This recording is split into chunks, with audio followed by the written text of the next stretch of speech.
బంగారాన్ని విడిపించి ఆ రోజు ఆన్లైన్ రేటుకే మేము కొంటాం. Sharma gold company. నమస్కారం, వెల్కమ్ టు సుమన్ టీవీ. నేను గీతాంజలి. అందరికీ సాధ్యమయ్యే విషయమే కాదు, దానికి ప్రత్యేకంగా కొన్ని మార్గాలు ఉన్నాయి అని అంటున్నారు శ్రీ శ్రీ శ్రీ ఆదిత్య పరాశ్రీ స్వామి వారు. గురుగారు నమస్కారం అండి. నమస్తే గురుగారు. నమస్కారం. నా పేరు లక్ష్మీనారాయణ. నా చిన్నప్పటి నుంచి ఒక సందేహం ఉంది. ఆత్మ అంటే ఏంటి? ఆత్మలు ఎవరికి కనబడతాయి? ఆత్మలు అసలు ఉన్నాయా?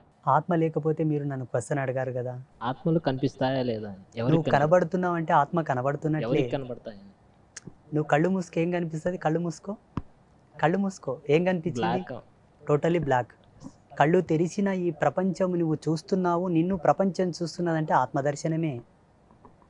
ఆత్మ ఒక ఫోకస్గా కనిపించాలి, ఒక షాడోలాగా కనిపించాలి, ఒక లైట్ లాగా కనిపించాలనుకుంటే దానికి ధ్యానం ఉండాలి.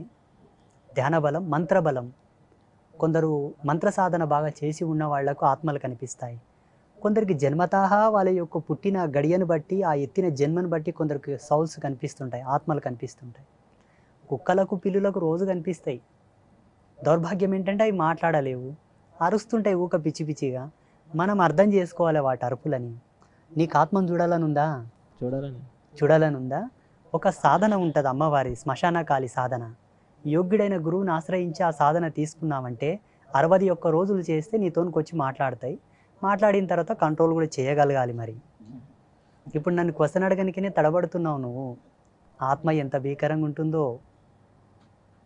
అది ఆత్మలు కనబడతాయా, ఆత్మలు ఉన్నాయా నా క్వశ్చనే పిచ్చి క్వశ్చన్. ఆత్మ లేకపోతే మనం ఎక్కడి నుంచి ఉన్నాం ఇంతమందిని?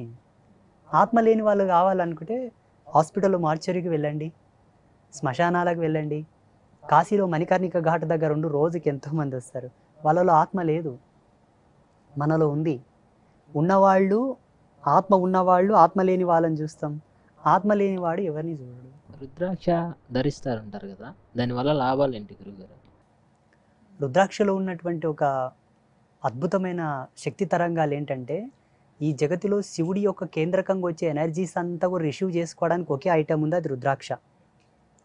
శివుని తరపు నుంచి, అంటే శివుడు ఉండే పొజిషన్ ఏదైతే ఉందో, కైలాసం అంటాం కదా, శివ చైతన్య తరంగాలను రిసీవ్ చేసుకునేటటువంటి కెపాసిటీ ఒక రుద్రాక్షలోనే ఉన్నది. శివతత్వం దేనికి ఉపయోగపడునో తెలుసునా? ఆత్మ సంరక్షణ, నీ యొక్క సౌల్ యొక్క సెక్యూరిటీ అండ్ సేఫ్టీ. రుద్రాక్ష ధరించిన వాళ్లకు 99% హార్ట్ అటాకులు రావు, గుండె పేలిపోదు, గుండె బద్దలవ్వదు, గట్టిగా ఉంటుంది. సెకండ్ వచ్చేసి, ఇప్పుడు ఉన్నటువంటి వైజ్ఞానిక మూలాలను అనుసరించి, టెక్నాలజీని అనుసరించి బీపీ కానీ, షుగర్ లెవెల్స్ కానీ, పల్స్ రేట్ కానీ కంట్రోల్లో ఉంటాయి. రెండవది, ఆలోచన నియంత్రణను పొందుతాడు, మానసిక ప్రశాంతత. దేన్ని ఎలా వాడాలో అలా వాడుతాడు, దేన్ని ఎలా పరిగణించాలో అలా పరిగణిస్తాడు, తనను తాను నియంత్రించుకుంటాడు, సమాజాన్ని నియంత్రిస్తాడు. అందుకే రుద్రాక్ష సాక్షాత్తు శివస్వరూపం, శాంత స్వాభావికం, అలవరుతుంది.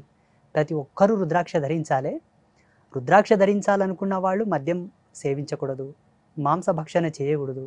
ఒకవేళ మూత్ర విసర్జన చేసిన నీళ్లతో శిరప్రోక్షణ చేసుకోవాలి, మల విసర్జన చేస్తే స్నానం చేసుకోవాలి. ఎందుకోసం అంటే, రుద్రాక్ష నీ శరీరం మీద ఉందనుకోండి, ప్యూర్ రుద్రాక్ష, అది నీ శరీరమునందు ధరించిన తర్వాత, ఇప్పుడు ఈ సెకండ్లో ధరిస్తే 24 గంటల తర్వాత నీ యొక్క నాడీ కేంద్రకానికి దానికి ఒక కనెక్షన్ వస్తుంది, నీ శరీరంతో కనెక్ట్ అవుతుంది. అది నీ జీవ చైతన్య ఆరా సిస్టంతో అది ఏకమైపోతుంది, అది పనిచేయడం మొదలు పెడుతుంది.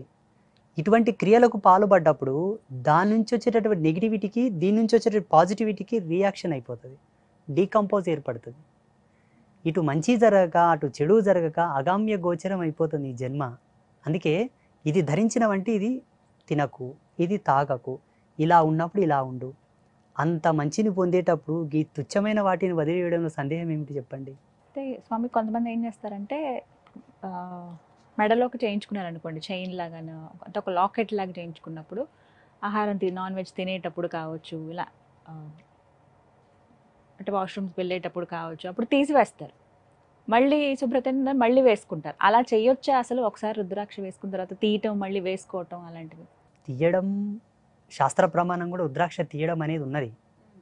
రాత్రి పడక గదిలో భార్యతో సంభోగ ధర్మంలో ఉన్నప్పుడు రుద్రాక్ష తీసి పెట్టాలని ఉన్నది.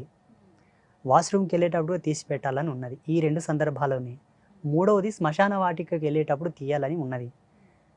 తక్కిన సమయాల్లో యజ్ఞోపవీతము కానీ రుద్రాక్ష కానీ పవిత్రమైన మంత్రపూరితమైన మాలలు, ఇప్పుడు ఈ గవ్వలు నాకు కంఠహారములు, ఈ గవ్వలు ఎప్పుడు నేను తీయను, ఉపమాలలు తీస్తూ ఉంటాను. ఇది నా కంఠహారం, ఇందులో నా మంత్రానుష్ఠాన శక్తి ఉన్నది. సాంప్రదాయకమైన నా పీఠ పరంపరను అనుసరించిన మాల, మంత్రమహీమాల, దీన్ని తీయను. అన్య సమయమునందు నాన్ వెజ్ తింటాడు తీస్తా తర్వాత కేసుకుంటా అంటే ఇది ఆడంబరం అవుతుంది, ఆటవికం అవుతుంది, కానీ సాంప్రదాయకం కాదు. నువ్వు ఆ పూటకు తీసి మళ్ళీ వేసుకున్నప్పుడు తిన్నది ఎక్కడ ఉంటుంది? కడుపులోనే ఉంటుంది కదా. దాని అవశేషాలు ఎక్కడ ఇముడుతాయి? నాడుల్లోనే ఇముడుతాయి కదా. దాని నుంచి వచ్చేటటువంటి ఎనర్జీస్ ఎక్కడ రిలీజ్ అవుతాయి? మనకు ప్రతి సెకండ్కి ప్రతి నిమిషానికి శరీరం నుంచి ఎంతో అంతర్భూతమైనటువంటి వాయువు విచ్ఛేదనలు జరుగుతూ ఉంటాయి. ఈ రోమాల పోటీ మన కంటికి కనిపించవు, దౌర్భాగ్యం. ఈ ఏసీ ఆఫ్ చేస్తే చెమట వస్తుంది చూడు, అప్పుడు కనిపిస్తుంది మనకి ఇక్కడ నుంచి ఏదో వస్తుందని, ప్రవాహకం ఉందని. అట్లా వచ్చేటటువంటి ఎనర్జీకి ఈ రుద్రాక్ష నుంచి వచ్చే శక్తి తరంగానికి ఎదురవుతుంది, పడదు, పొంతన కుదరదు. అందుకే తినకూడదు. ఈ నియమాలు ఖచ్చితంగా పాటించాలి. అలా 100% తీసి ఉండాలి వేసుకునే కన్నా ఉండాలి ఆహార నియమాలు పాటించాలి. రుద్రాక్షలు కంపల్సరీ వేసుకుని. పాటించాలి. అట్ ద సేమ్ రిజల్ట్ తులసి మాల వల్ల కూడా వస్తుంది. తులసి మాల వల్ల కూడా సేమ్ రిజల్ట్, రుద్రాక్ష వల్ల కూడా సేమ్ రిజల్ట్. ఈ రెండింటికన్నా 1,000,000 రెట్లు రిజల్ట్ ఈ గవ్వ వల్ల వస్తుంది. దీనివల్ల ఇంకా అద్భుతమైన ఎనర్జీస్ రిలీజ్ అవుతాయి.